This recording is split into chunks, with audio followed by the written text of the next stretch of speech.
solícito e prazenteiro. Na tarde desse dia, o convertido de Damasco abraçou Timóteo com imensa alegria transbordar-lhe da alma. O rapaz chegava da faina diária junto dos rebanhos. Em breves minutos, Paulo conhecia a extensão dos seus progressos e conquistas espirituais. A comunidade de Listra estava rica de graças. O moço cristão conseguira a renovação de muita gente. 2 judeus dos mais influentes na administração pública, destacados entre os que promoveram a lapidação do apóstolo, eram agora seguidores fiéis da doutrina do Cristo.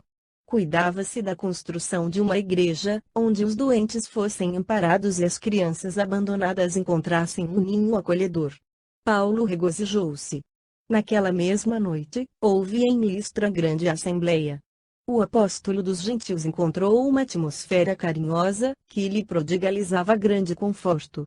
Expôs o objetivo de sua viagem, revelando suas preocupações pela difusão do Evangelho e acrescentando o assunto pertinente à Igreja de Jerusalém. Como em Derbe, todos os companheiros contribuíram com o possível.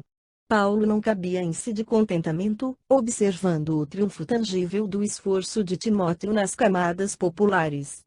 Aproveitando sua passagem por Listra, a bondosa Lloyd confidenciou-lhe suas necessidades particulares. Ela e Eunice tinham parentes na Grécia, por parte do pai de seu neto, os quais lhes reclamavam a presença pessoal, a fim de que não lhes faltassem com os socorros afetuosos. Os recursos que lhes restavam, em Listra, estavam prestes a esgotar-se. Por outro lado, desejava que Timóteo se consagrasse ao serviço de Jesus, iluminando o coração e a inteligência. A generosa velhinha e a filha projetavam, então, a mudança definitiva e consultavam o apóstolo sobre a possibilidade de aceitar a companhia do rapaz, pelo menos durante algum tempo, não só para que ele adquirisse novos valores no terreno da prática, como também porque isso facilitaria a transferência de todos para lugar tão distante. Paulo acedeu de bom grado. Aceitaria a cooperação de Timóteo com sincero prazer. O rapaz, a seu turno, conhecendo a decisão, não sabia como traduzir seu profundo reconhecimento, com transportes de alegria. Nas vésperas da partida, Silas entrou prudentemente no assunto e perguntou ao apóstolo se não era de bom alvitre operar a circuncisão do moço, a fim de que o judaísmo não perturbasse os labores apostólicos. Em socorro de sua arguição, invocava os obstáculos e lutas acerbas de Jerusalém. Paulo meditou bastante, recordou a necessidade de espalhar o evangelho sem escândalo para ninguém, e concordou com a medida aventada. Timóteo teria de pregar publicamente.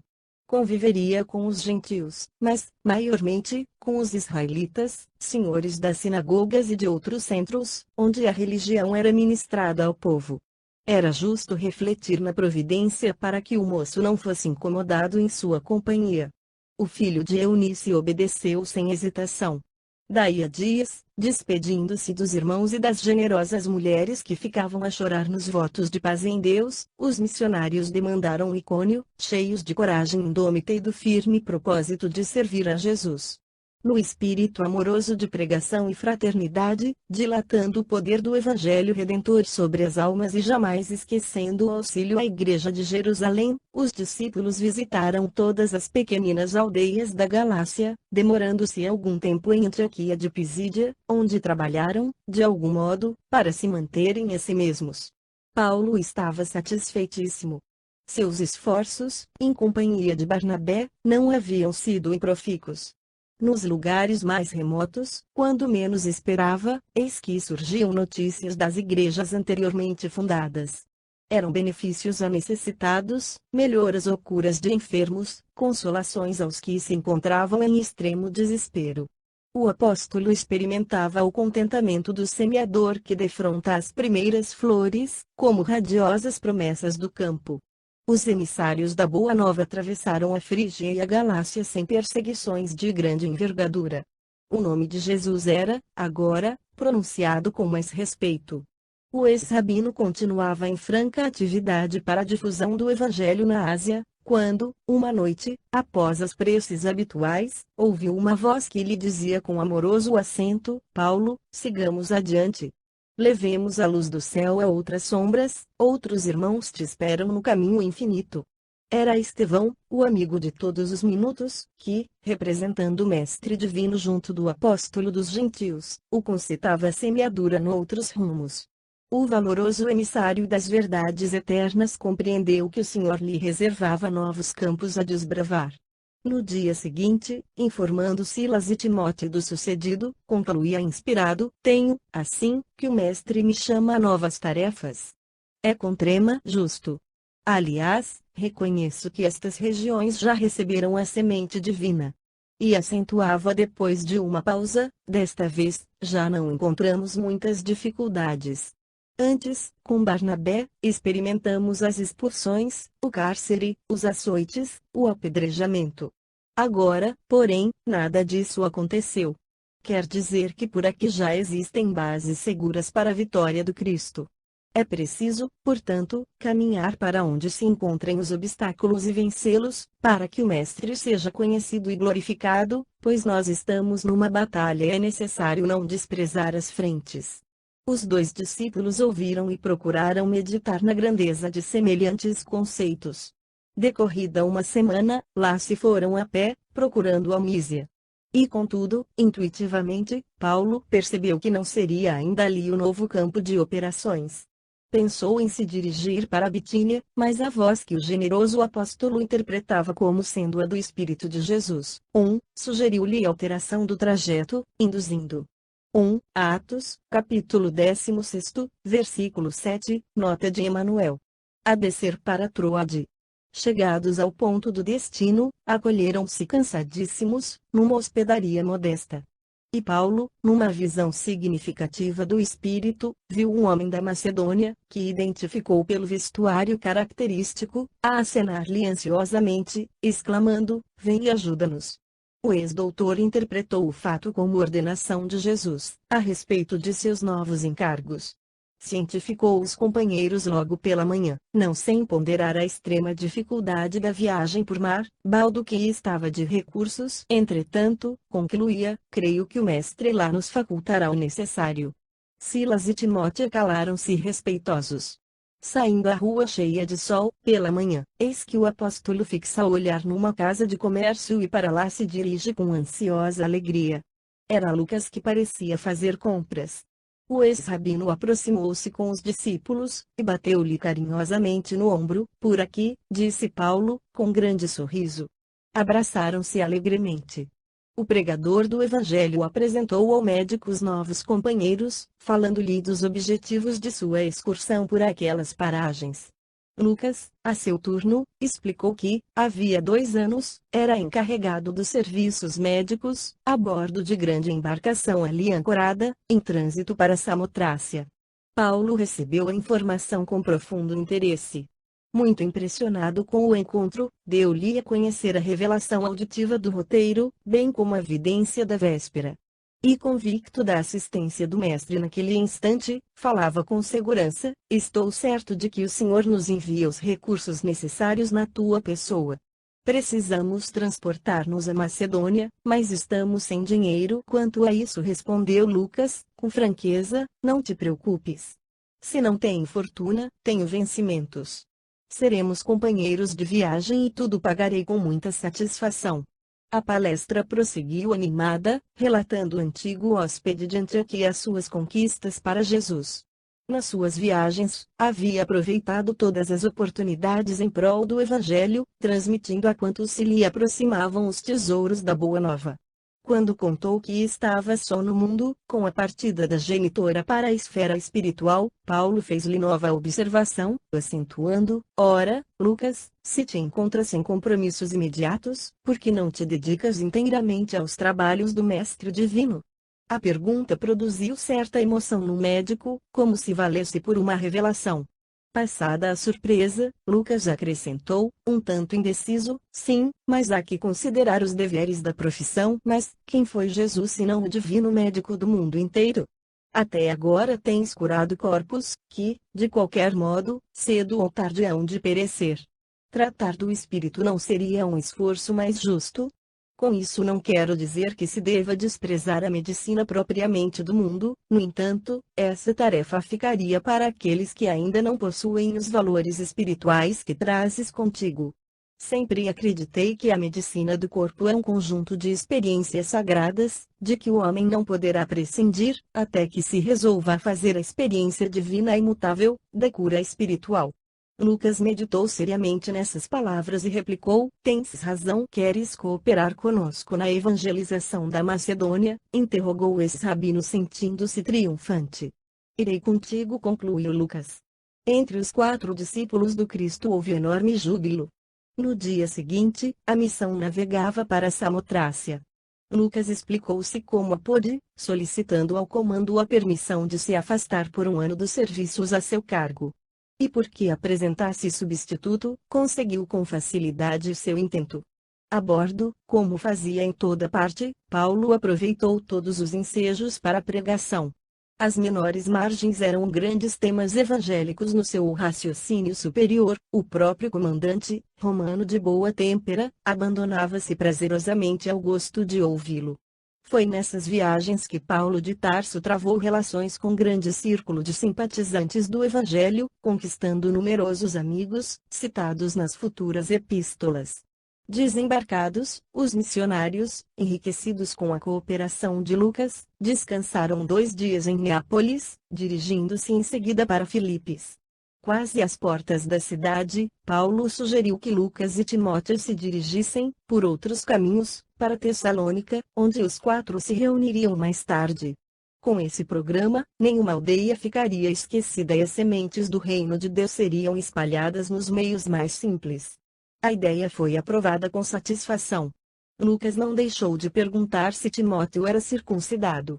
Conhecia as tricas dos judeus e não desejava atritos nas suas tarefas iniciais. Esse problema, esclareceu o apóstolo dos gentios, já foi necessariamente atendido.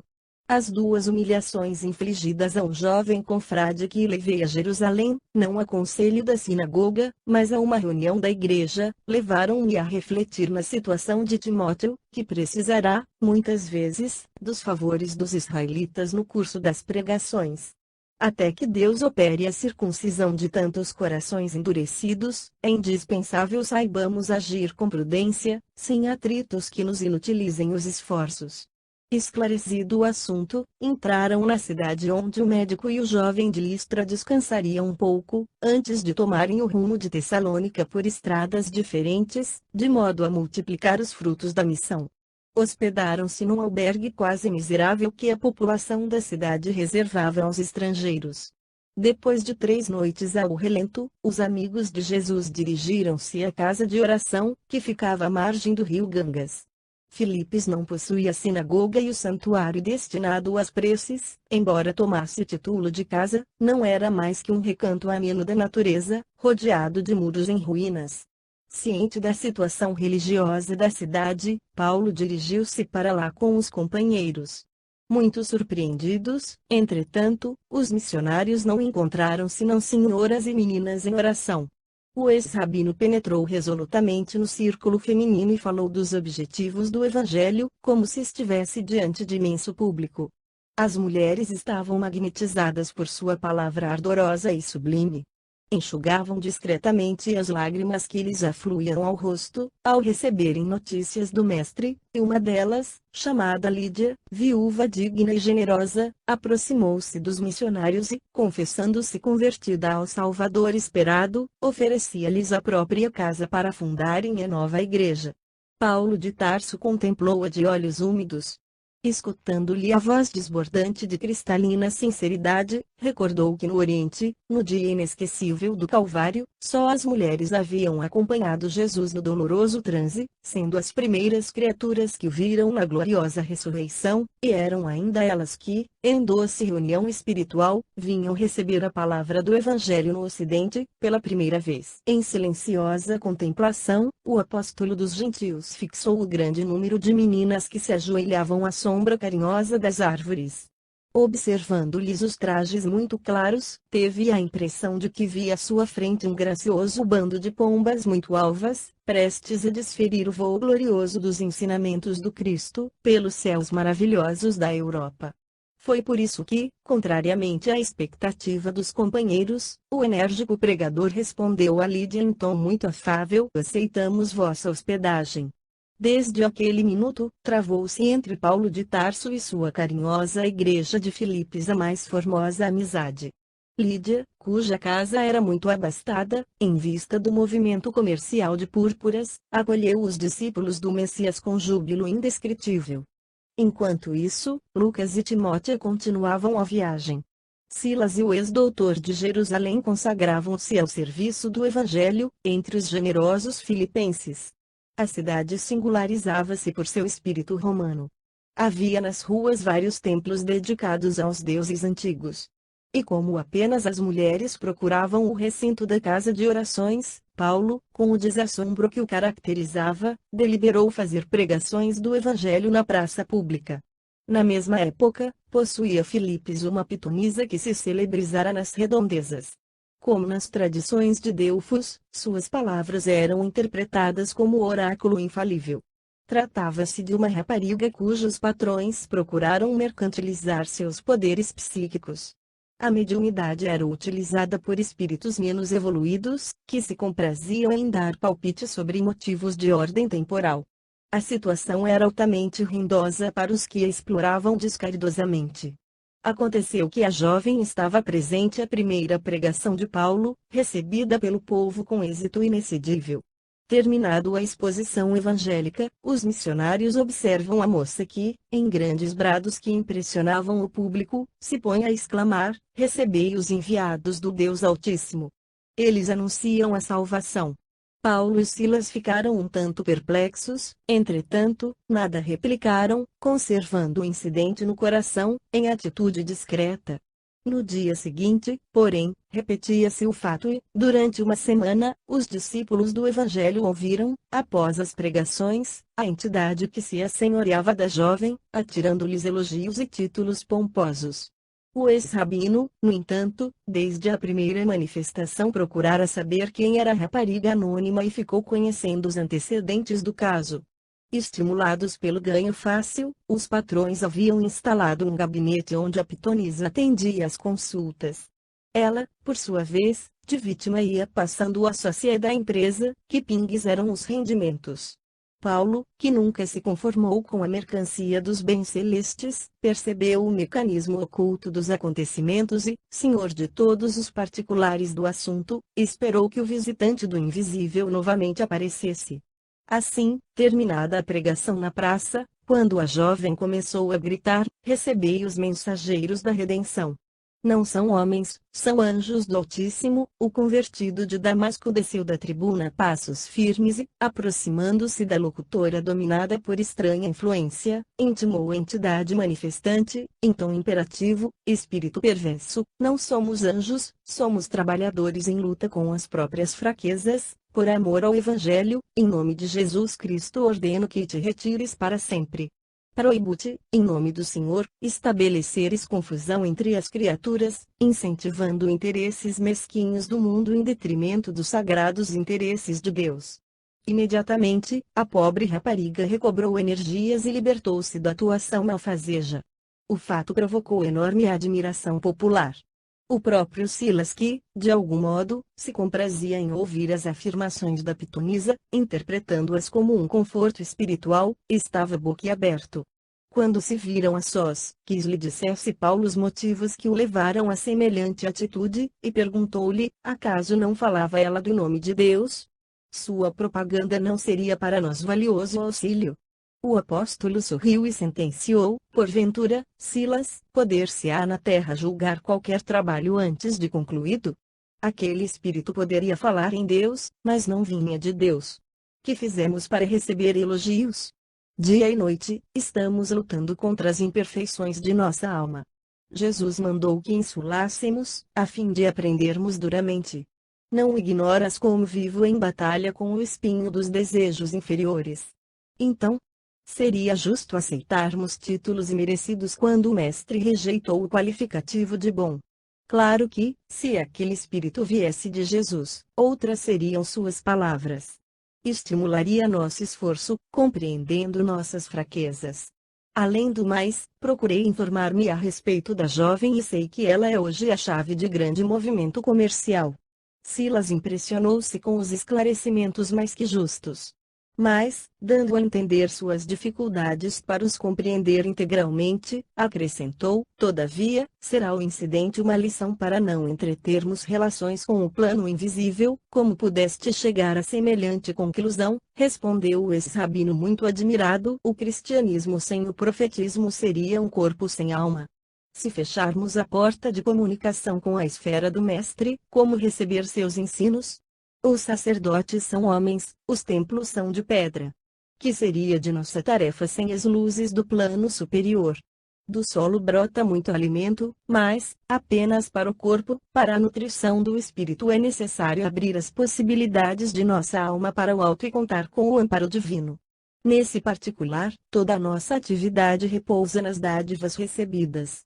Já pensaste no Cristo sem ressurreição e sem intercâmbio com os discípulos? Ninguém poderá fechar as portas que nos comunicam com o céu. O Cristo está vivo e nunca morrerá.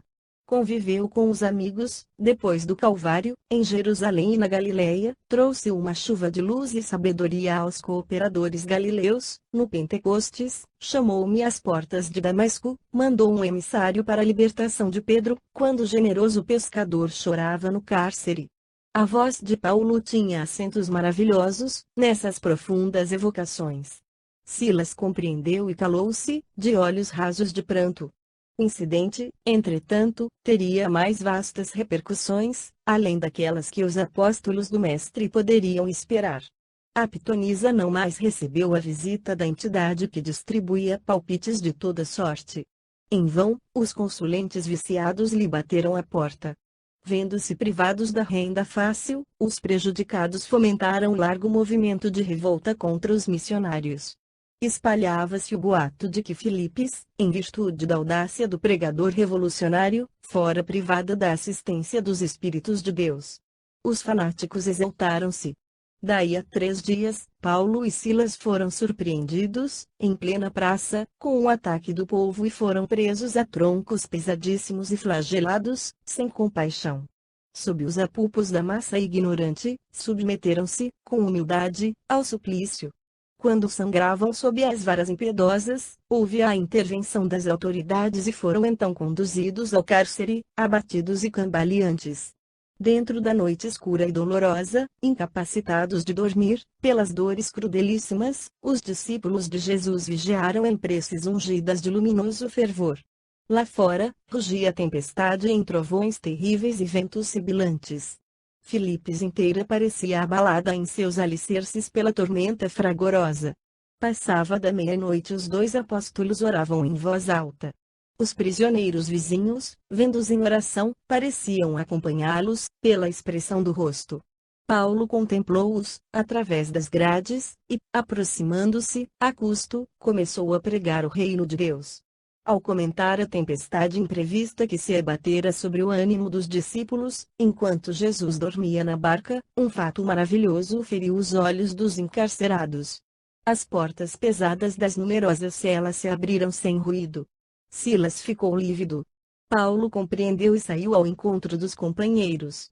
Continuou pregando as verdades eternas do Senhor, com entonação impressionante, e vendo umas dezenas de homens de peito hirsuto, barbas longas, fisionomias taciturnas, como se estivessem plenamente esquecidos do mundo, o apóstolo dos gentios falou, com mais entusiasmo, da missão do Cristo e pediu que ninguém tentasse fugir. Os que se reconhecessem culpados agradecessem ao Pai os benefícios da corrigenda, os que se julgassem inocentes dessem expansão ao regozijo, porque só os martírios do justo podiam salvar o mundo. Esses argumentos de Paulo contiveram toda a estranha e reduzida assembleia. Ninguém procurou alcançar a porta de saída, senão que, reunindo-se em torno daquele desconhecido, que tão bem sabia falar aos desgraçados, muitos se ajoelharam em pranto, convertendo-se ao Salvador que ele anunciava com bondade e energia. Ao alvorecer, amainada a tormenta, levanta-se o carcereiro, perturbado pelo vozerio singular. Vendo as portas abertas e temendo a sua responsabilidade, tenta matar-se, instintivamente. Mas Paulo avança e impossibilita-lhe o gesto extremo, explicando-lhe a ocorrência. Todos os encarcerados regressaram humildes ao seu cubículo. Lucano, o carcereiro, converte-se à nova doutrina. Antes que a claridade diurna invadisse a paisagem, ei-lo que traz aos apóstolos os socorros de emergência, pensando-lhes as feridas, sensibilizado como nunca. Residindo ali mesmo, conduz os discípulos ao interior doméstico, manda servir-lhes alimento e vinho reconfortante. Logo nas primeiras horas, os juízes filipenses são informados dos fatos. Cheios de temor, mandam libertar os pregadores, mas Paulo, desejando oferecer garantias ao serviço cristão que se iniciava na igreja fundada em casa de Lídia, alega sua condição de cidadão romano, a fim de infundir mais respeito aos magistrados de Filipos pelas ideias do profeta Nazareno. Recusa a ordem de soltura para exigir a presença dos juízes, que comparecem receosos. O apóstolo anuncia-lhes o reino de Deus e, exibindo seus títulos, obriga-os a escutar suas dissertações relativamente a Jesus. Fê-los sabedores dos trabalhos evangélicos que alvoreciam na cidade, com a cooperação de Lídia, e comentou o direito dos cristãos em toda parte. Os magistrados apresentaram-lhe desculpas, garantiram a manutenção da paz para a igreja nascente, e, alegando a extensão de suas responsabilidades perante o povo, rogaram a Paulo e Silas que deixassem a cidade, para evitar novos tumultos. O ex-rabino sentiu-se satisfeito e, voltando à residência da generosa purpureira, em companhia de Silas que lhe reconhecia fortaleza, sem dissimular o grande espanto, ali demorou alguns dias traçando o programa dos trabalhos da nova sementeira de Jesus. Em seguida, rumou para Tessalônica, escalando em todos os recantos onde houvesse sítios ou aldeias à espera de notícias do Salvador. Nesse novo centro de lutas, reencontraram Lucas e Timóteo que os aguardavam ansiosos. Os trabalhos seguiram ativíssimos. Em toda parte, os mesmos choques. Judeus preconceituosos, homens de má fé, ingratos e indiferentes, conluiavam-se contra o ex-doutor de Jerusalém e seus devotados companheiros. Paulo mantinha-se forte e superior nas mínimas refregas. Sobrevinham dissabores, angústias na praça pública, acusações injustas, calúnias cruéis, poderosas ameaças caíam às vezes, inesperadamente, sobre o desinteresse divino de suas obras, mas o valoroso discípulo do Senhor prosseguia sempre, sereno e firme através das tormentas, vivendo estritamente do seu trabalho e compelindo os amigos a fazerem o mesmo. Era indispensável que Jesus triunfasse nos corações, esse o seu programa primordial. Desatendia qualquer capricho, sobrepunha essa realidade a quaisquer conveniências e a missão continuava entre dores e obstáculos formidandos, mas, segura e vitoriosa em sua divina finalidade. Depois de incontáveis atritos, com os judeus, em Tessalônica, o ex-rabino resolveu transferir-se para Bereia. Novos labores, novas dedicações e novos martírios. Os trabalhos missionários, iniciados sempre em paz, continuavam debaixo de lutas extremas. Os judeus rigorosos, de Tessalônica, não faltaram em Bereia. A cidade movimentou-se contra os discípulos do Evangelho, os ânimos exaltaram-se. Lucas, Timóteo e Silas foram obrigados a afastar-se, perambulando pelas aldeias circunvizinhas. Paulo foi preso e açoitado. À custa de grandes sacrifícios dos simpatizantes de Jesus, deram-lhe liberdade, com a condição de retirar-se dentro do menor prazo possível. O ex-rabino acedeu prontamente. Sabia que atrás de si, através de esforços insanos, sempre ficaria uma igreja doméstica, que se alargaria ao infinito, bafejada pela misericórdia do Mestre, a fim de proclamar a excelência da Boa Nova. Era noite, quando os irmãos de Ideal conseguiram trazê-lo do cárcere para a via pública.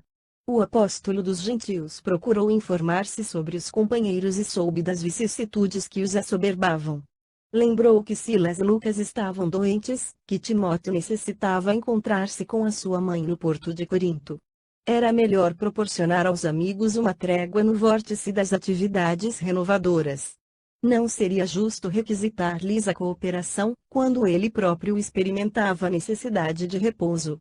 Os irmãos de Bereia insistiam pela sua partida. Era uma temeridade provocar novos atritos. Foi aí que Paulo deliberou pôr em prática um velho plano. Visitaria Atenas satisfazendo um velho ideal.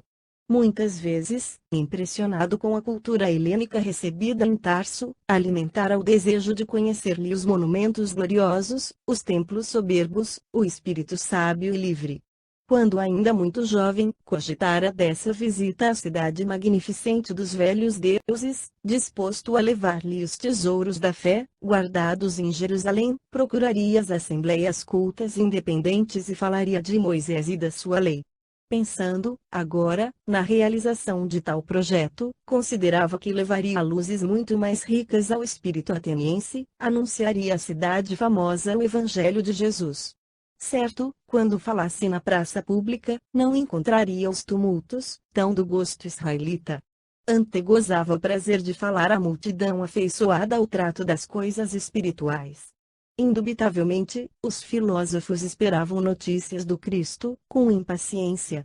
Teriam nas suas pregações evangélicas o verdadeiro sentido da vida. Embalado por essas esperanças, o apóstolo dos gentios decidiu a viagem, acompanhado de alguns amigos mais fiéis. Estes, porém, regressaram das portas atenienses, deixando-o completamente só. Paulo penetrou na cidade possuído de grande emoção. Atenas ainda ostentava numerosas belezas exteriores. Os monumentos de suas tradições veneráveis estavam quase todos de pé, brandas harmonias vibravam no céu muito azul, vales risonhos atapetavam-se de flores e perfumes. A grande alma do apóstolo extasiou-se na contemplação da natureza. Recordou os nobres filósofos que haviam respirado aqueles mesmos ares, rememorou os fastos gloriosos do passado ateniense, sentindo-se transportado a maravilhoso santuário. Entretanto, o transeunte das ruas não lhe podia ver a alma, e de Paulo viram apenas o corpo esquálido que as privações tornaram exótico.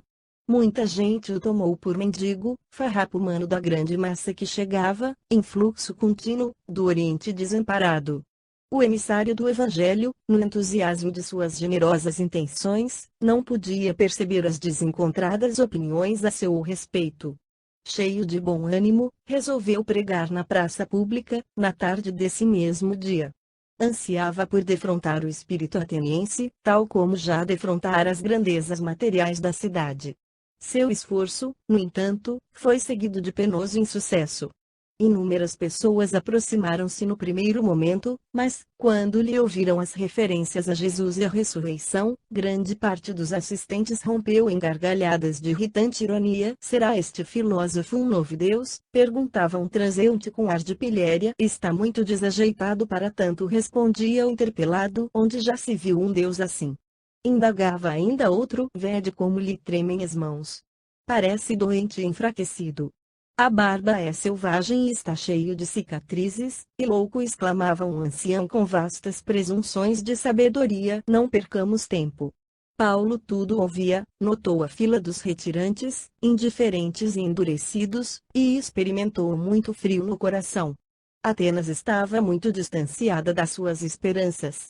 A Assembleia Popular deu-lhe a impressão de enorme ajuntamento de criaturas envenenadas de falsa cultura. Por mais de uma semana perseverou nas pregações públicas sem resultados apreciáveis. Ninguém se interessou por Jesus e, muito menos, em oferecer-lhe hospedagem por uma simples questão de simpatia. Era a primeira vez, desde que iniciara a tarefa missionária, que se retiraria de uma cidade sem fundar uma igreja. Nas aldeias mais rústicas, sempre aparecia alguém que copiava as anotações de Levi para começar o labor evangélico no recinto humilde de um lar. Em Atenas ninguém apareceu interessado na leitura dos textos evangélicos. Entretanto, foi tanta a insistência de Paulo junto de algumas personagens em evidência, que o levaram ao Areópago, para tomar contato com os homens mais sábios e inteligentes da época. Os componentes do nobre conclave receberam-lhe a visita com mais curiosidade que interesse. O apóstolo ali penetrara por mercê de Dionísio, homem culto e generoso, que lhe atendera às solicitações, a fim de observar até onde ia a sua coragem na apresentação da doutrina desconhecida. Paulo começou impressionando o auditório aristocrático, referindo-se ao Deus desconhecido, homenageado nos altares atenienses.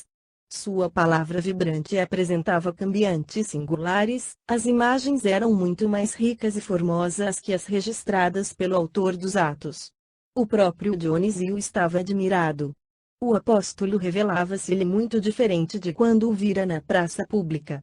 Falava com alta nobreza, com ênfase, as imagens revestiam-se de extraordinário colorido, mas, quando começou a discorrer sobre a ressurreição, houve forte e prolongado murmúrio. As galerias riam a bandeiras despregadas, choviam remoques acerados. A aristocracia intelectual ateniense não podia ceder nos seus preconceitos científicos. Os mais irônicos deixavam o recinto com gargalhadas sarcásticas, enquanto os mais comedidos, em consideração a Dionísio, aproximaram-se do apóstolo com sorrisos intraduzíveis, declarando que o ouviriam de bom grado por outra vez, quando não se desse ao luxo de comentar assuntos de ficção. Paulo ficou, naturalmente, desolado. No momento, não podia chegar à conclusão de que a falsa cultura encontrará sempre, na sabedoria verdadeira, uma expressão de coisas imaginárias e sem sentido. A atitude do Areópago não lhe permitiu chegar ao fim. Em breve o suntuoso recinto estava quase silencioso. O apóstolo, então, lembrou que seria preferível arrostar o tumulto dos judeus. Onde houvesse luta, haveria sempre frutos a colher. As discussões e os atritos, em muitos casos, representavam o revolvimento da terra espiritual para a semente divina. Ali, entretanto, encontrara a frieza da pedra. O mármore das colunas soberbas deu-lhe imediatamente a imagem da situação. A cultura ateniense era bela e bem cuidada, impressionava pelo exterior magnífico, mas estava fria, com a rigidez da morte intelectual. Apenas Dionísio e uma jovem senhora de nome Dâmaris e alguns serviçais do palácio permaneciam a seu lado, extremamente constrangidos, embora propensos à causa. Não obstante o desapontamento, Paulo de Tarso fez o possível por evitar a nuvem de tristeza que pairava sobre todos, a começar por ele próprio. Ensaiou um sorriso de conformação e tentou algo de bom humor. Dionísio consolidou, ainda mais, sua admiração pelas poderosas qualidades espirituais daquele homem de aparência franzina, tão enérgico e cioso de suas convicções. Antes de se retirarem, Paulo falou na possibilidade de fundar uma igreja, ainda que fosse num humilde santuário doméstico, onde se estudasse e comentasse o Evangelho. Mas os presentes não regatearam escusativas e pretextos. Dionísio afirmou que lamentava não lhe ser possível amparar o cometimento, dada a angústia de tempo. Dâmaris alegou os impedimentos domésticos. Os servos do Areópago, um por um, manifestaram dificuldades extremas. Um era muito pobre, outro muito incompreendido, e Paulo recebeu todas as recusas mantendo singular expressão fisionômica, como semeador que se vê rodeado somente de pedras e espinheiros. O apóstolo dos gentios despediu-se com serenidade, mas, tão logo se viu só, chorou copiosamente. A que atribuir o doloroso insucesso? Não pôde compreender, imediatamente, que Atenas padecia de seculares intoxicações intelectuais, e, supondo-se desamparado pelas energias do plano superior, o ex-rabino deu expansão a terrível desalento. Não se conformava com a frieza geral, mesmo porque, a nova doutrina não lhe pertencia e sim ao Cristo. Quando não chorava refletindo na própria dor, chorava pelo Mestre, julgando que ele, Paulo, não havia correspondido à expectativa do Salvador. Por muitos dias, não conseguiu desfazer a nuvem de preocupações que lhe ensombrou a alma. Todavia, encomendava-se a Jesus e suplicava-lhe proteção para os grandes deveres da sua vida. Nesse vulcão de incertezas e amarguras, surgiu o socorro do Mestre ao apóstolo bem-amado. Timóteo chegara de Corinto, carregado de boas notícias. 7. As Epístolas. O neto de Lloyd trazia ao ex-rabino muitas novidades confortadoras. Já havia instalado as duas senhoras na cidade, era portador de alguns recursos e falou-lhe do desenvolvimento da doutrina cristã, na velha capital da Acaia. Uma notícia lhe foi, sobretudo, particularmente grata. É que Timóteo mencionava o encontro com Aquila e Prisca. Aquelas duas criaturas, que se lhe fizeram solidárias nas dificuldades extremas do deserto, trabalhavam agora em Corinto pela glória do Senhor. Alegrou-se íntima, profundamente. Além das muitas razões pessoais que o chamavam a Caia, isto é as recordações indeléveis de Gesiel e Abigail, o desejo de abraçar o casal amigo foi também uma circunstância decisiva da sua partida imediata. O valoroso pregador saía de Atenas assaz abatido. O insucesso, em face da cultura grega, compelia-lhe o espírito indagador aos mais torturantes raciocínios. Começava a compreender a razão por que o mestre preferira Galileia com os seus cooperadores humildes e simples de coração, entendia melhor o motivo da palavra franca do Cristo sobre salvação, e decifrava sua predileção natural pelos desamparados da sorte. Timóteo notou-lhe a tristeza singular e debalde procurou convencê-lo da conveniência de seguir por mar, em vista das facilidades no Pireu. Ele fez questão de ir a pé, visitando os sítios isolados no percurso, mas, sinto-vos doente, objetava o discípulo, tentando dissuadi-lo, não será mais razoável descansardes. Lembrando os desalentos experimentados, o apóstolo o acentuava: enquanto pudermos trabalhar, há que esmarmos no trabalho um elixir para todos os males.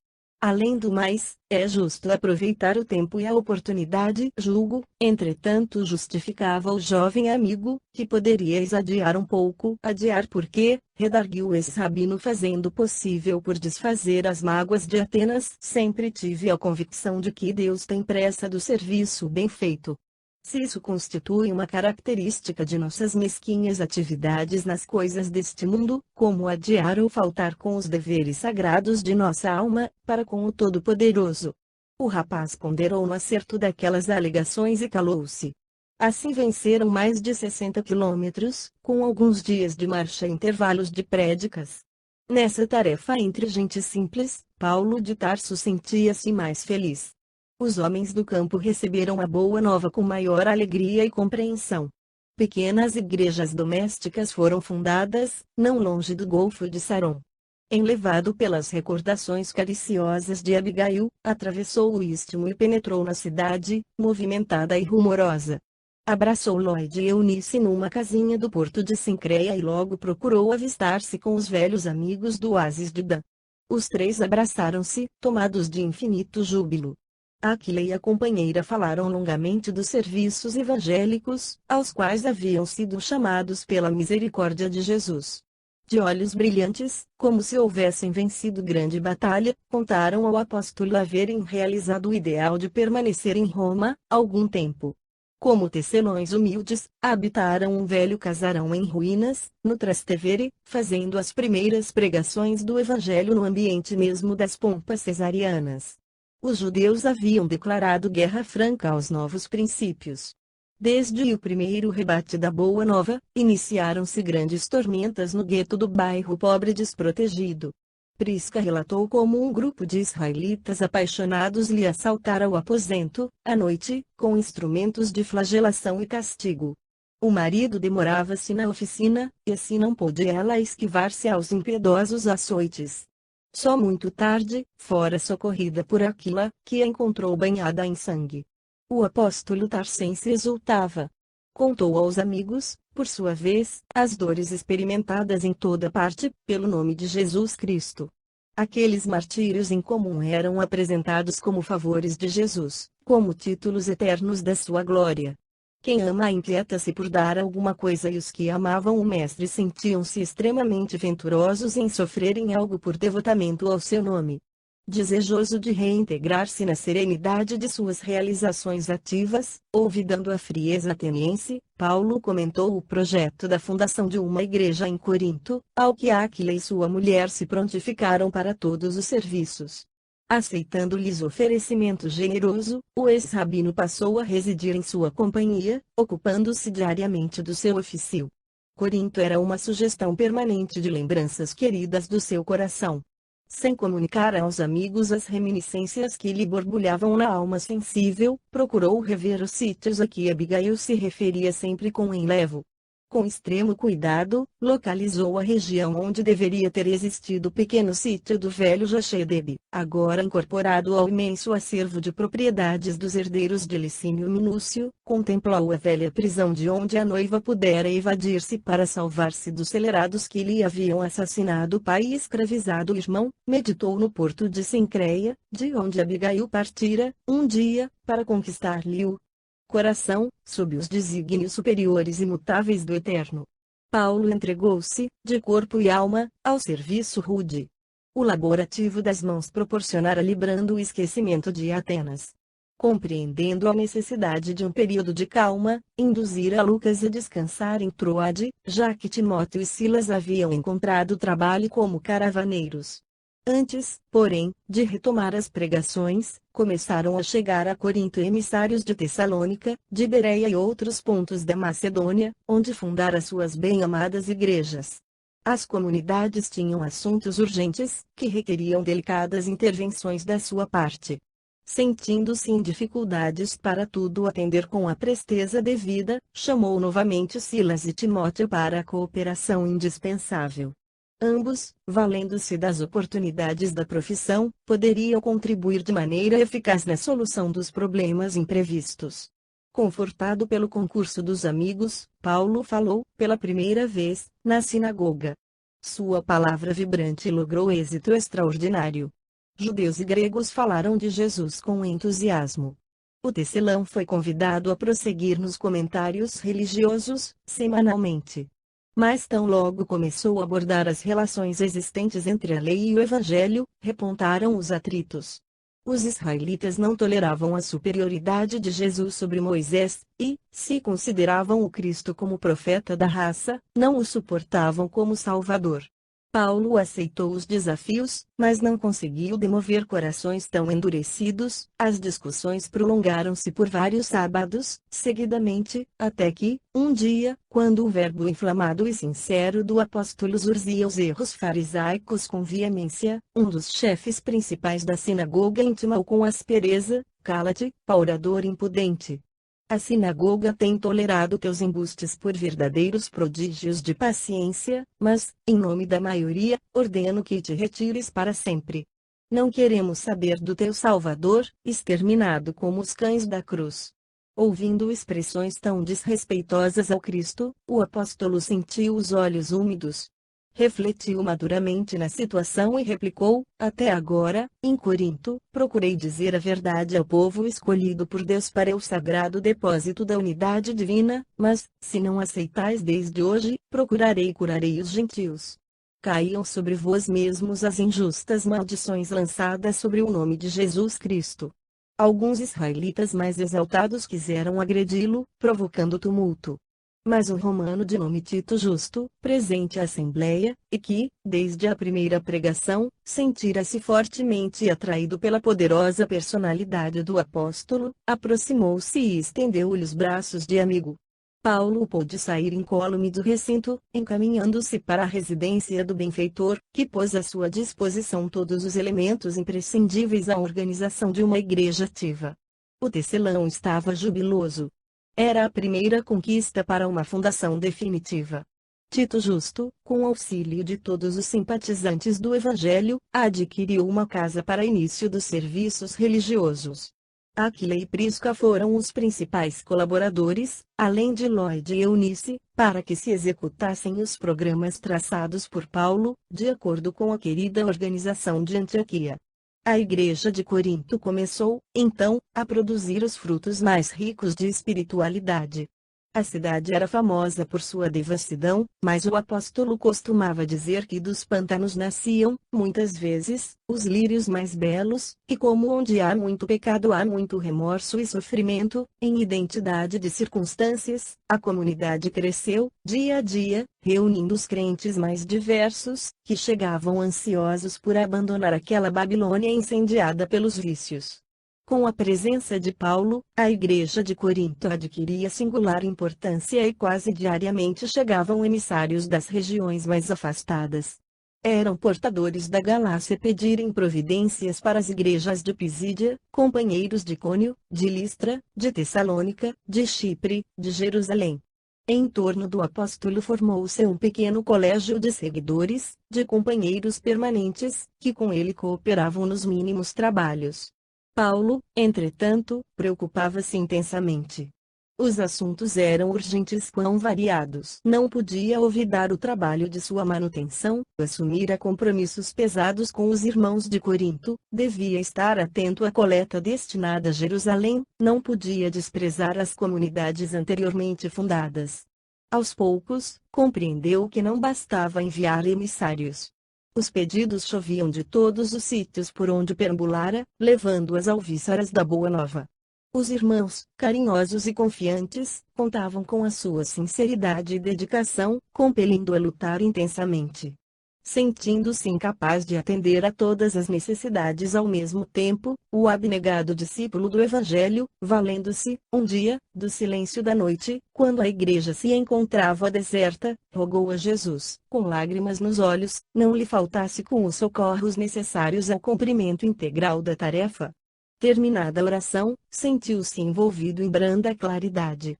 Teve a impressão nítida de que recebia a visita do Senhor. Genuflexo, experimentando indizível comoção, ouviu uma advertência serena e carinhosa: não temas, dizia a voz, prossegue ensinando a verdade e não te cales, porque estou contigo. O apóstolo deu curso às lágrimas que lhe fluíam do coração. Aquele cuidado amoroso de Jesus, aquela exortação em resposta ao seu apelo, penetravam-lhe a alma em ondas cariciosas. A alegria do momento dava para compensar todas as dores e padecimentos do caminho. Desejoso de aproveitar a sagrada inspiração do momento que fugia, pensou nas dificuldades para atender às várias igrejas fraternas. Tanto bastou para que a voz dulcíssima continuasse: não te atormentes com as necessidades do serviço. É natural que não possas assistir pessoalmente a todos, ao mesmo tempo. Mas é possível a todos satisfazeres, simultaneamente, pelos poderes do Espírito. Procurou atinar com o sentido justo da frase, mas teve dificuldade íntima de o conseguir. Entretanto, a voz prosseguia com brandura: poderás resolver o problema escrevendo a todos os irmãos em meu nome, os de boa vontade saberão compreender, porque o valor da tarefa não está na presença pessoal do missionário, mas no conteúdo espiritual do seu verbo, da sua exemplificação e da sua vida. Doravante, Estevão permanecerá mais conchegado a ti, transmitindo-te meus pensamentos, e o trabalho de evangelização poderá ampliar-se em benefício dos sofrimentos e das necessidades do mundo.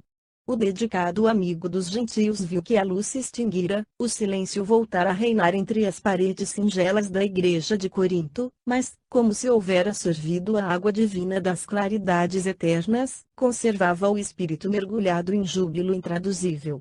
Recomeçaria o labor com mais afinco, mandaria às comunidades mais distantes as notícias do Cristo. De fato, logo no dia seguinte, chegaram portadores de Tessalônica com notícias desagradabilíssimas. Os judeus haviam conseguido despertar, na igreja, novas e estranhas dúvidas e contendas. Timóteo corroborava com observações pessoais. Reclamavam a presença do apóstolo com urgência, mas este deliberou pôr em prática o alvitre do mestre, e recordando que Jesus lhe prometera associar Estevão à divina tarefa, julgou não dever atuar por si só e chamou Timóteo e Silas para redigir a primeira de suas famosas epístolas. Assim começou o movimento dessas cartas imortais, cuja essência espiritual provinha da esfera do Cristo, através da contribuição amorosa de Estevão, companheiro abnegado e fiel daquele que se havia arvorado, na mocidade, em primeiro perseguidor do cristianismo. Percebendo o elevado espírito de cooperação de todas as obras divinas, Paulo de Tarso nunca procurava escrever só, buscava cercar-se, no momento, dos companheiros mais dignos, socorria-se de suas inspirações, consciente de que o mensageiro de Jesus, quando não encontrasse no seu tono sentimental as possibilidades precisas para transmitir os desejos do Senhor, teria nos amigos instrumentos adequados. Desde então, as cartas amadas e célebres, tesouro de vibrações de um mundo superior, eram copiadas e sentidas em toda parte. E Paulo continuou a escrever sempre, ignorando, contudo, que aqueles documentos sublimes, escritos muitas vezes em hora de angústias extremas, não se destinavam a uma igreja particular, mas à cristandade universal. As epístolas lograram êxito rápido. Os irmãos as disputavam nos rincões mais humildes, por seu conteúdo de consolações, e o próprio Simão Pedro, recebendo as primeiras cópias, em Jerusalém, reuniu a comunidade, lendo-as, comovido, declarou que as cartas do convertido de Damasco deviam ser interpretadas como cartas do Cristo aos discípulos e seguidores, afirmando, ainda, que elas assinalavam um novo período luminoso na história do Evangelho. Altamente confortado, o ex-doutor da lei procurou enriquecer a igreja de Corinto de todas as experiências que trazia da instituição antioquense. Os cristãos da cidade viviam num oceano de júbilos indefiníveis. A igreja possuía seu departamento de assistência aos que necessitavam de pão, de vestuário, de remédios. Venerandas velhinhas revezavam-se na tarefa santa de atender aos mais desfavorecidos. Diariamente, à noite, havia reuniões para comentar uma passagem da vida do Cristo, em seguida à pregação central e ao movimento das manifestações de cada um. Todos entravam em silêncio, a fim de ponderar o que recebiam do céu através do profetismo. Os não habituados ao dom das profecias possuíam faculdades curadoras, que eram aproveitadas a favor dos enfermos, em uma sala próxima. O mediunismo evangelizado, dos tempos modernos, é o mesmo profetismo das igrejas apostólicas. Como acontecia, por vezes, em Antioquia, surgiam também ali pequeninas discussões em torno de pontos mais difíceis de interpretação, que Paulo se apressava a acalmar, sem prejuízo da fraternidade edificadora. Ao fim dos trabalhos de cada noite, uma prece carinhosa e sincera assinalava o instante de repouso. A instituição progredia a olhos vistos. Aliando-se à generosidade de Tito Justo, outros romanos de fortuna aproximaram-se do Evangelho, enriquecendo a organização de possibilidades novas. Os israelitas pobres encontravam na igreja um lar generoso, onde Deus se lhes manifestava em demonstrações de bondade, ao contrário das sinagogas, em cujo recinto, em vez de pão para a fome voraz, de bálsamo para as chagas do corpo e da alma, encontravam apenas a rispidez de preceitos tirânicos, nos lábios de sacerdotes sem piedade. Irritados com o êxito inexcedível do empreendimento de Paulo de Tarso, que se demorava na cidade já por 1 ano e 6 meses, tendo fundado um verdadeiro e perfeito abrigo para os filhos do Calvário, os judeus de Corinto tramaram um movimento terrível de perseguição ao apóstolo. A sinagoga esvaziava-se. Era necessário extinguir a causa do seu desprestígio social. O ex-rabino de Jerusalém pagaria muito caro a audácia da propaganda do Messias Nazareno em detrimento de Moisés. Era procônsul da Acaia, com residência em Corinto, um romano generoso e ilustre, que costumava agir sempre de acordo com a justiça, em sua vida pública. Irmão de Sêneca, Júnior Galho era homem de grande bondade e fina educação. O processo iniciado contra o ex-rabino foi às suas mãos, sem que Paulo tivesse a mínima notícia, e era tão grande a bagagem de acusações levantadas pelos israelitas, que o administrador foi compelido a determinar a prisão do apóstolo para o inquérito inicial. A sinagoga pediu, com particular empenho, que lhe fosse delegada a tarefa de conduzir o acusado ao tribunal. Longe de conhecer o móvel do pedido, o procônsul concedeu a permissão necessária, determinando o comparecimento dos interessados à audiência pública do dia seguinte. De posse da ordem, os israelitas mais exaltados deliberaram prender Paulo na véspera, num momento em que o fato pudesse escandalizar toda a comunidade. À noite, justamente quando o ex-rabino comentava o Evangelho, tomado de profundas inspirações, o grupo armado parou à porta, destacando-se alguns judeus mais eminentes que se dirigiram ao interior. Paulo ouviu a voz de prisão, com extrema serenidade. Outro tanto, porém, não aconteceu com a assembleia. Houve grande tumulto no recinto. Alguns moços mais exaltados apagaram as tochas, mas o apóstolo valoroso, num apelo solene e comovedor, bradou alto: irmãos, acaso quereis o Cristo sem testemunho? A pergunta ressoou no ambiente, contendo todos os ânimos. Sempre sereno, o ex-rabino ordenou que acendessem as luzes e, estendendo os pulsos para os judeus admirados, disse com acento inesquecível: "Estou pronto."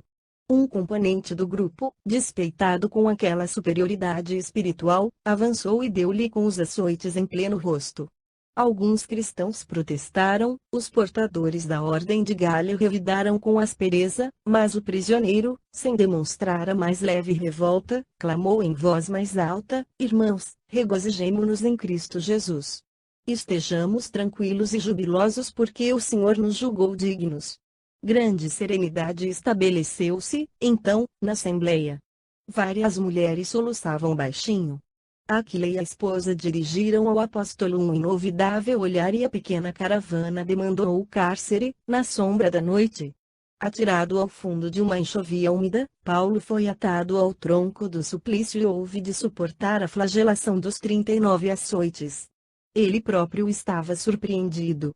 Sublime paz banhava-lhe o coração de brandos consolos. Não obstante sentir-se sozinho, entre perseguidores cruéis, experimentava a nova confiança